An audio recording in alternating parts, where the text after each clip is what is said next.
Hey guys, Rick and Duke, welcome to another episode of Warhog Words of Wisdom, coming to you live from Suffolk, Virginia. That's right, December 6th, we will be in Suffolk, Virginia, offering one-handed pistol shooting for the K9 officer. That is a free, let me say again, a free firearms training event via Project Officer Survival and Spike's K9 Fund. So, guys, I'm just going to say this real quick. I have some dramas with my law enforcement officers out there not wanting to take free training. You understand you're in a job that will kill you. I'll let you ponder on that one for a minute. Let me do some quick housekeeping. This episode of Warhog Words of Wisdom brought to you by the Firearms Training Notebook. Again, guys, you got to have a plan for that live or dry fire training. How are you tracking your progress? Tracking it via the Firearms Training Notebook, right? Annotate your data in there. Take a look back, see the areas that you are deficient, make those movements. So again, you can be 1% better every single day. Guys, do me a quick favor, hit that subscribe button, leave us a rating, review, all that other good stuff. Man, that's going to help us get the show out there. We all know that we're suppressed by big tech, right? That's a given. Just help us get the word out there. Leave us that rating review on whatever platform you listen to. Share with your friends, especially for your law enforcement officers. Share to these guys. Let them know there is free training to be had. They need to take advantage of it. So super easy to do. Easiest thing, go to warhog.com. Since you're there, sign up for the newsletter. You'll see a link that will take you right to the sign up page for Spike's K9 and get you some free training. So, don't forget, patrons, stand by. I'll have some more details for you guys since we're hitting the patrons. 7-day free trial to our OTR Patreon page. Be part of the crew. Again, bi-monthly Zoom calls with me and Mark. Shooting challenge, 100 plus training videos on there, all kinds of great stuff. So all you got to do is just sign up for Patreon, take a quick peruse. If you like what you see, bam, go ahead, get that free trial and become part of the next Zoom call. All right, so let's jump right into this free law enforcement firearms training. You know, I don't know what it is here lately. So it seemed like prior to the China virus, guys were all over it, right? They'd jump on it. Things didn't seem to be as dangerous back then as they are now. But man, things are like getting out of control. But we sit there and offer free training, right? Free. All you got to do is just sign up and come out. Don't take the slot if you're not going to be there. Now, I got it. Last minute things happen, court, there's all kinds of stuff.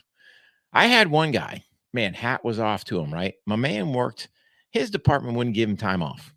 He worked night, then in turn, bam, he was there right after shift training. Granted, he was good till about mid-afternoon. He was like, man, I'm done. I was like, right, that dude. Plus, it was like face of the sun, hot, middle of July down in South Carolina. But point being, he was out there trying to make himself that 1% better. I've offered numerous different deals, different local municipalities, and there's always some excuse. And I go, what's the excuse? And I scratch my head and I go, do you really not want me looking up the skirt, or what's the deal? Are you that bad, or are you putting out that poor of instruction that you don't want, outsiders taking a look? I mean, I want people to give me input. I want to get information. I want to make myself 1% better. So why wouldn't you take the opportunity? And, you get the classic. Here's a classic one. Well, what do you know, Rick? You're in the Army. You guys kill everybody. And you got to sit there and give them a class, right? So it's part of it's ignorance. So the U.S. government is not going to fly me, or would fly me back in the day, halfway around the world to go repatriate some American citizen and me shoot him, right? We conducted surgical shooting. You don't think we had rules of engagement? Yeah. Very similar to what things look like here in the US. However, the playing field was a lot different. 3-dimensional. Machine guns, grenades, IEDs, RPGs. I mean, we can go down the road of all the added tools the bad guys had. And it typically wasn't one. It was usually numerous. But my point being, is I don't know if it's ego. I don't know if it's arrogance. I don't know what it is. I mean, I watch these guys, and we've done numerous law enforcement training events around the country, and I just see poor gun handling skills. You know, I heard this classic, well, we're going to swap over red dots. We're going to start teaching them to shoot both eyes open. Well, why weren't you doing it prior to? I mean, things just don't make sense to me, guys, right? I sit there and look at half of these academy programs. You spend more time in the classroom than you do actually out in the range. The range is your classroom, right? Get them teaching out there, short of showing them how to disassemble or something like that, that you want a controlled environment, maybe. But other than that, man, get them out there training. Do good dry fire training, right? So imagine, do I need to jam it into a week? Or could I sit there and go, all right, hey, man, we're going to tweak an hour off of this day. I'm going to give you a quick fundamentals class. We'll practice that, right? We'll do some just basic dry fire stuff. Start off with just some presentation, right? Being able to present the pistol flat line straight to the target as efficient as we can. Whoo, there's a concept. But again, I do, this is just me, especially for my LEOs. I put little tests in there for them, right? And then you guys are going to show it to my class and I kind of know, hey, here's the deal. But here's the thing. I tell guys, hey, man, if it's safe direction, why not dry fire? Go ahead. Maximize your training time. And it was funny because last class we had, I had one guy who was out there. He was on the line, just kind of driving. Hey, man, what are you doing? And he gives me this big old deer in the headlight look like, like I've done something wrong. I was like, what were you doing? Dry fire. And I was like, good on you.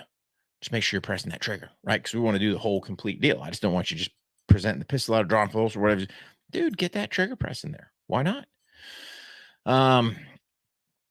But the problem I see with the law enforcement training is, my God, you're expected to be an armed individual 364, except for that day you go to the range.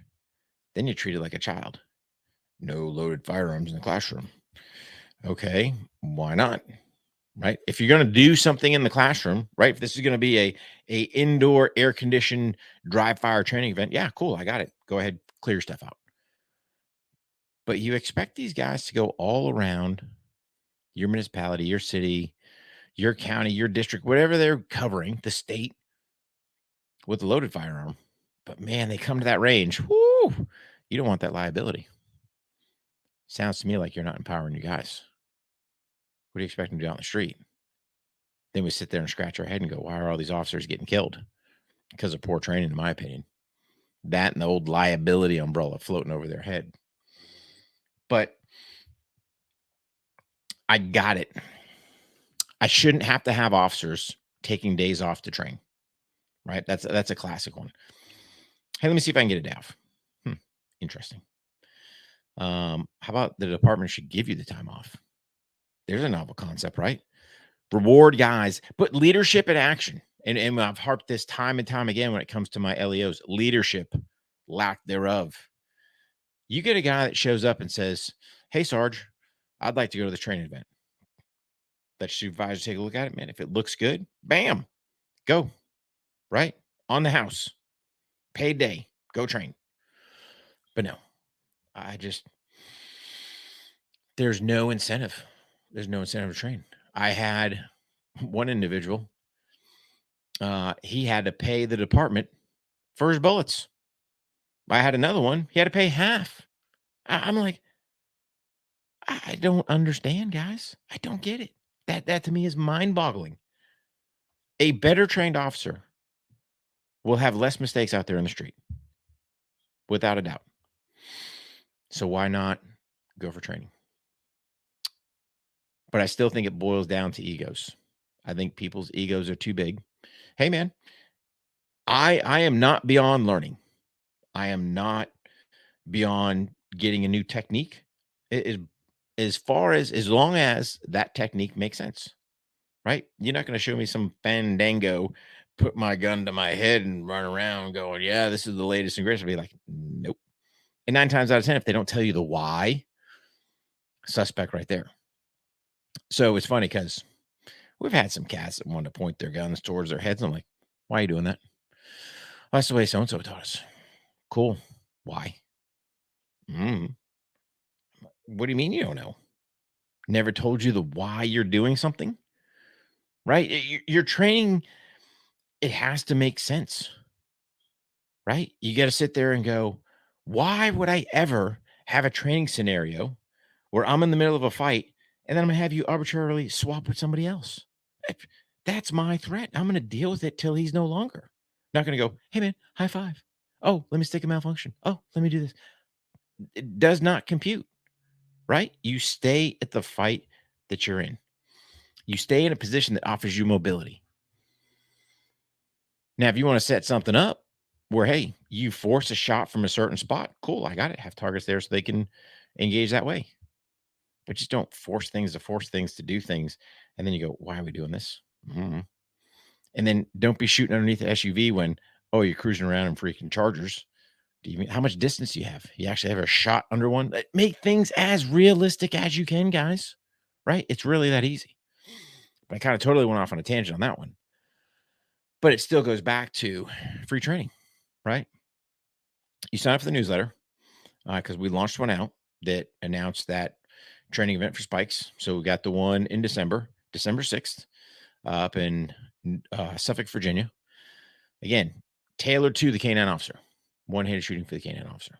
Now, you'd have to go reach out to Spikes. Hey, man, I've had shield guys show up in my class before, right? Open slots, especially at ATK9. Hey, I'm not a K9 guy, but I'm a shield guy, and I do a lot of one-handed shooting. Come on out. That'd be a conversation you have to have with those guys, right? Ideally, in the name, Spike's Canine Fun, named after Spike, who was killed in action. Yeah, they want to cater to the law enforcement or to the canine handler, excuse me. But it doesn't mean you can't plead your case. So just food for thought. And then we got another one coming up in February. I believe that's February 9th down in Pasco County in Florida. So I haven't really pushed that one a whole bunch yet. I don't know if that one's already filled or if Pasco's filling it themselves or how that piece is working. But my point being, don't ever turn down an opportunity for some free training. That little bit of training might save your life. And I've had guys, and I don't want any more of them. If you look at warhog.com under Project Officer Survival, we've got 3 individuals that I know about that have reached back to me that have specifically said, hey, man, that training saved my life. And it was within 2 or 3 weeks of that training event. All 3 of those individuals were in some type of deadly force encounter. Again, each one a little different, but they directly attributed that training saving their life. And I'm not trying to say that to toot my horn. I'm just saying, hey, man, get out and train. So, law enforcement officers. And again, if I happen to reach out to your municipality, offering my time, my services, I'm doing it because I want to see you guys have a higher survivability out there. God forbid you're ever in that deadly force encounter. I want you to be more effective and efficient with that firearm than what you're getting. Because I see what you're getting. And in my opinion, it's criminal. Just Rick's opinion. The outsider looking in. But again, it all starts with laying that foundation at the academy. And then, having your in-service. Qualifying is testing. That's not training. Somebody saying, hey, we're going to go off the range and qual. That's our training day. Nope, you ain't training nothing. You're checking the block so the department says, hey, you're good. But anyway, that's kind of the quick update on the training. If you're civilian, listen to me rant and rave. Basically what I was telling you, get your dry fire in, right? Make sure you're as efficient and effective as you can be as an armed individual. The last thing you want is, hey, being in that situation where something happens and now you're not prepared for it. So the only way we do that, good dry fire reps, and then we have a solid plan for our dry fire. Solid plan, we go to the range. Range just confirms our marksmanship. Hey, are we still mitigating our recoil? Yep, all's good. Boom. What do I need to improve? Repeat, repeat, repeat. Don't forget to work out. Don't forget to be a good person. Don't forget, hey, what are those 3 things that you're grateful for, and dig deep for them, right? Just don't go, "I'm grateful for my microphone." Come on, man. Dig a little deeper. All right. Um, anyway, patrons, stand by. I got some more things for you guys. For the rest of you guys, those are your words of wisdom, man. Train hard, stay safe. We'll see you on the range. Rick and Duco out.